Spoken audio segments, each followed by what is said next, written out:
Well, where I stand on it right now, or like how Yeah, it. where you stand on it right now, and as to whether you're still involved in it. I'm definitely not involved in homosexuality. I view everyone as equal, equal human beings. Your sexual preference is your sexual preference. I have no right to tell someone how they feel, or you understand. And I understand what the Bible says, and those are my beliefs. You understand, but I don't have a right to tell someone to live the way they want to live their life.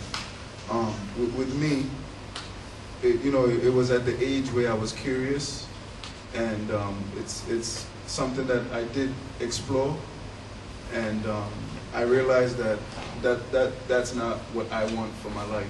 You understand? I like the ladies and. Huh? How old were you by then? How old was I?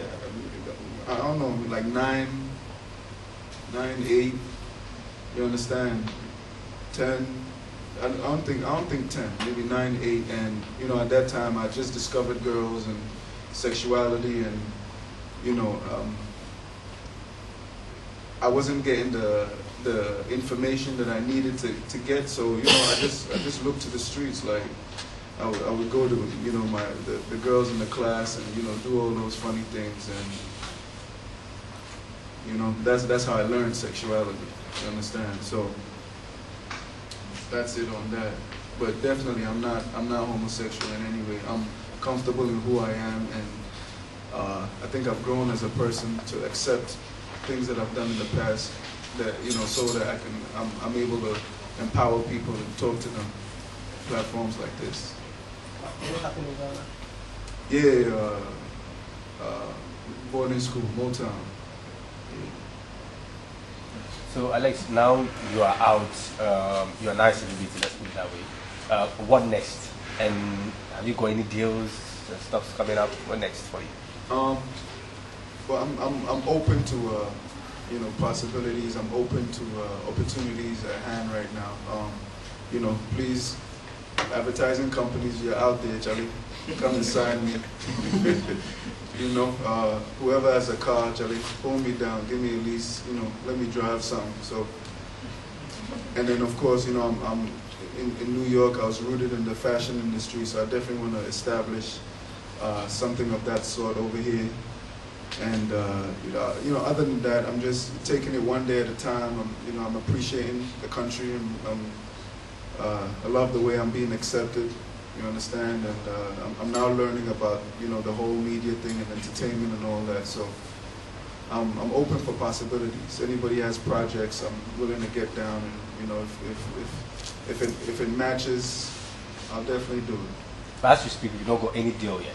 As we speak right now, no, not any deals that I appreciate. When you say you appreciate, what do you mean by that? I mean the deals coming are like shady, quick money type of.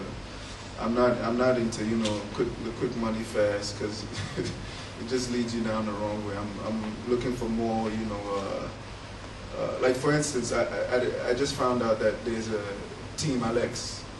You understand? They've been rallying, for, my supporters. They've been rallying, my wins, and not only that, but they've been giving back to the community. They've been hosting, what's it called?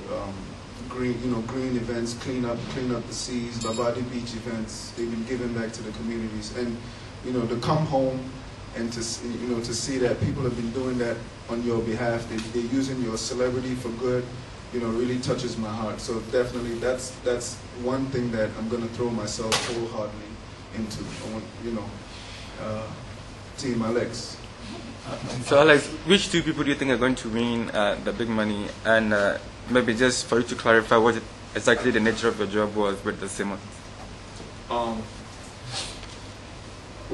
I'll answer the money thing first. Right now it seems like Karen and Luke are at the forefront. And if that's the case, then by all means they should take it. However, I don't like to judge whoever should take the money just because two people at the forefront. It's the last stretch of the game, and You got to bear in mind that it's a game and it's entertainment. You know, so it's basically whoever just keeps us entertained and glued to the TV until, you know, that very last day. They deserve the money. And if it means that, you know, Karen and Luke Clay are doing just that, then of course, kudos to them. In your job, and then the Russell Simmons situation, I started off as an intern and I grew to executive marketing,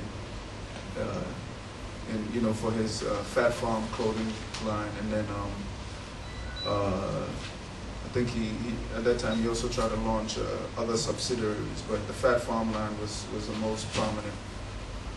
Alex, I'm not too sure if you are aware that all the previous athletes from Ghana are now into music.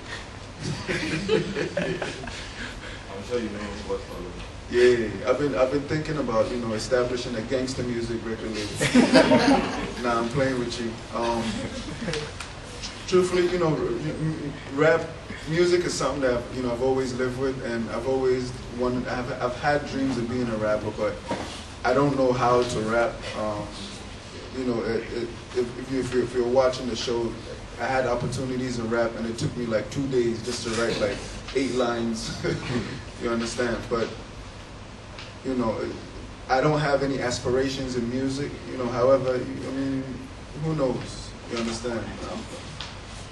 I get someone to write something for me. All I have to do is just recite and make some money. Why not? Yeah, Alex.